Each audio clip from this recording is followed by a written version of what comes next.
लागलं सव्वीस दादा तुम्ही गाडी कोणती आणली? जगभरातील खेळाडूंना सर्वोत्कृष्ट बनण्यास प्रवृत्त करणे हा ऑलिम्पिक दिवस साजरा करण्यामागचा उद्देश असतो. म्हणूनच 23 जून जगात ऑलिम्पिक दिन साजरा होतो. या पार्श्वभूमीवर नाशिक डिस्ट्रिक्ट मल्टीग्लेम असोसिएशन, क्रीडा संस्कृती आणि विविध क्रीडा संघटनांच्या वतीनं नाशिक शहरात ऑलिम्पिक सप्ताहास प्रारंभ झाला आहे. या निमित्तानं पद्मश्री तथा अर्जुन पुरस्कार प्राप्त ब्रह्मानंद सगुण कामत शंकवालकर यांची आवर्जून उपस्थिती होती. नाशिक डिस्ट्रिक्ट मल्टीग्लेम असोसिएशनचे अध्यक्ष हेमंत पांडे, टोकियो ऑलिम्पिक निरीक्षक अशोक दुधारे यांच्या मार्गदर्शनाखाली श्री काळाराम मंदिर येथून ऑलिम्पिक रॅलीचं आयोजन करण्यात आलं होतं.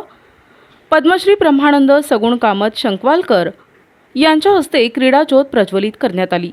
यावेळी उपस्थितांनी ऑलिम्पिक दिनाच्या सर्वांना शुभेच्छा दिल्या. एक 5 मिनिटं ते बोलताय आपल्याशी. I am very happy today to be here on the Olympic Day, and especially the Nasik Sports Committee for organizing this program for a week.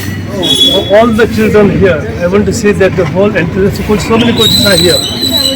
मी एकच सांगणे करतो की asking for prayers from the God that all the children who looks to be very dedicated, they should be supported to see that some children from here will represent Olympics one day for the country. Nice करत असतात त्या sports फील्डमध्ये.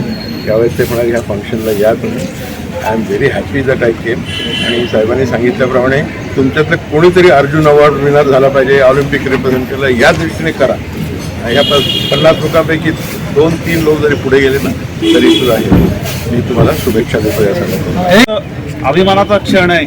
सगळे sports teacher या ठिकाणी आलेत. मी या ठिकाणी सगळ्या विद्यार्थ्यांकडनं एकच अपेक्षा ठेवेल की प्रभू रामचंद्र चरणी आपल्या ह्याच्यातले कमीत कमी 5 विद्यार्थी तरी पुढच्या वर्षी कुठला तरी पुरस्कार घेऊन ही ज्योत हातात घेतील अशी मी खात्री बाळगतो. नेहमीच योगदान लाभलेलं आहे. या काळाराम मंदिरचे ट्रस्टी मान्य श्री जानोरकर सर यांनी देखील आपल्याला या कार्यक्रमासाठी सहकार्य केलेलं आहे. त्यांचं आणि त्या सर्व ट्रस्टींचं मी खूप त्याच्यामध्ये टेबल टेनिस आहे, बॅडमिंटन आहे, व्हॉलीबॉल आहे, फुटबॉल आहे, बास्केटबॉल आहे आणि सपेटेकरा उपसा पण आहेत. आणि सगळे कार्यक्रम झाल्यानंतर 30 तारखेला याचा समारोप होईल आणि त्याचा बक्षीस समारंभ होईल या सगळ्या खेळात येते. या प्रसंगी उद्योजक जे.के. भोसले, आनंद खरे, अविनाश खैरनार, राजू शिंदे, मंदार जानोरकर, नितीन हिंगमेरे, दीपक निकम पाटील, अशोक कदम, दीपक पाटील आदी उपस्थित होते. पंचवटी कारंजा, होळकर पूल, रविवार Karanja, MG road, CBS, Trimbak नाका, गडकरी चौक मार्गे ही रॅली निघाली होती. श्री कालिका देवी मंदिर संस्थानचे अध्यक्ष अण्णासाहेब पाटील यांच्या उपस्थितीत रॅलीची सांगता झाली. पाटील यांनीही क्रीडा संस्कृती वाढीस लागेल अशा शब्दात खेळाडूंना प्रोत्साहन दिले. आज जागतिक ऑलिम्पिक दिन. आज जागतिक ऑलिम्पिक दिनाच्या दिवशी ह्या सर्व खेळाडू विद्यार्थ्यांनी राम मंदिर ते कालिका मंदिर ही क्रीडा ज्योत इथपर्यंत आणली आहे. आणि ह्या क्रीडा ज्योतीचं कालिका मंदिर संस्थांच्या वतीनं स्वागत करण्यात येत आहे.